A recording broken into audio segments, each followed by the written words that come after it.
21শে জুলাইয়ের শহীদ সমাবেশকে সফল করার লক্ষ্যে রবিবার পুরুলিয়া জেলার বাঘমুন্ডি ব্লক তৃণমূল যুব কংগ্রেস কমিটির ডাকে শহীদ সমাবেশের প্রস্তুতি সভা অনুষ্ঠিত হল বাঘমুন্ডির একটি বেসরকারি লজে। সভা শুরুর আগে মঞ্চে উপস্থিত নেতাদের সংবর্ধনা দেওয়া হয়। পরে মঞ্চে একে একে নেতারা আগামী 21শে জুলাইয়ের প্রস্তুতি নিয়ে বার্তা রাখেন। এবারে বাঘমুন্ডি ব্লক থেকে বিপুল সংখ্যায় তৃণমূল কর্মী সমর্থক কলকাতার শহীদ সমাবেশে যোগ দেবেন বলে মঞ্চ থেকে দাবি তৃণমূলের। এবারের নির্বাচনে ভাগ্নেকে জেতাবার জন্য মামার এই ফুর্তি, আগামী 26-এর নির্বাচনে উনাদের দুজনকে বুঝিয়ে দেব মামা ভাগ্নেকে।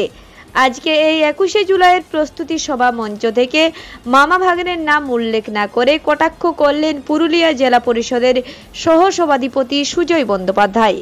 এদিন সুজয় বাবু ছাড়াও সবাই উপস্থিত ছিলেন পুরুলিয়া জেলা তৃণমূল যুব কংগ্রেস সভাপতি মেঘদূত মাহাতো, জেলা কমিটির সাধারণ সম্পাদক কাশীনাথ মাঝি, বাঘমুন্ডির বিধায়ক সুশান্ত মাহাতো, বাঘমুন্ডি পঞ্চায়েত সমিতির সভাপতি মল্লিকা চক্রবর্তী, সহ সভাপতি মানস মেহতা তথা ব্লক তৃণমূল যুব সভাপতি মানস মেহতা, ব্লক তৃণমূল কংগ্রেস সভাপতি নিকুঞ্জ মাঝি, জেলা কমিটির সম্পাদক যুগল চন্দ্র কুইরি, নারায়ণ চন্দ্র কুইরি প্রমুখ। প্রতি বছর 21শে জুলাই তৃণমূল যুব কংগ্রেসের ব্যানারে আমাদের রাজ্যে ধর্মতলাতে হয় এবং আমাদের নেত্রী মমতা বন্দ্যোপাধ্যায় এই 21শে জুলাই সারা রাজ্যের কয়েক লক্ষ মানুষের কাছে, তৃণমূল কংগ্রেস কর্মীর কাছে বার্তা দেন কীভাবে আমরা আগামী দিনে তৃণমূল কংগ্রেসের কর্মীরা এলাকায় গিয়ে আমরা কাজ করি।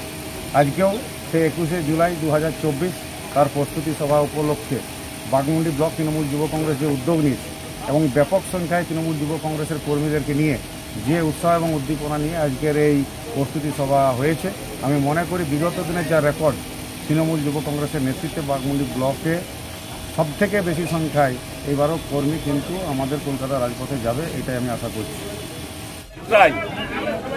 আমরা সব সময় মানুষের কাছে সব কিছু দেওয়া সত্ত্বেও আমাদের কর্মীদের এবং আমরা ঠিকমতো বার্তা আমরা পৌঁছাতে পারছি না এবং আমরা কি দিচ্ছি, আমার সরকার কি দিচ্ছে, সেই বার্তাটা আমরা পৌঁছাতে পারছি না। তার কারণ আপনারা দেখবেন গ্রামে গ্রামে যে সমস্ত মানুষ যারা বিভিন্নভাবে জিনিসপত্র বিক্রি করতে আসে, যারা পুশ সেলিং করে, সেই পুশ সেলিং তৃণমূল কংগ্রেসের পুশ সেলিংটা পুরুলিয়া জেলার তৃণমূল কংগ্রেস কর্মীদের আরও উন্নত মানের পুশ সেলিং করতে শিখতে হবে। তৃণমূল কংগ্রেস সম্পর্কে ভাবনাটাকে প্রত্যেকটা দরজায় দরজায় পৌঁছানোর যে ভাবনা, সেই ভাবনাটাই আজকে মানুষের কাছে, আমার কর্মীদের কাছে পৌঁছাতে হবে, এই বার্তাই দিতে এসেছি। আমরা দেখবেন অনেক শাড়ি নিয়ে বিক্রি করতে যায়, শাড়ি করতে চায় এবং তারা সুন্দর বলে এইটি ভালো, অনেক দেখবেন সাবান বোরোলিন এইটা ভালো করে না।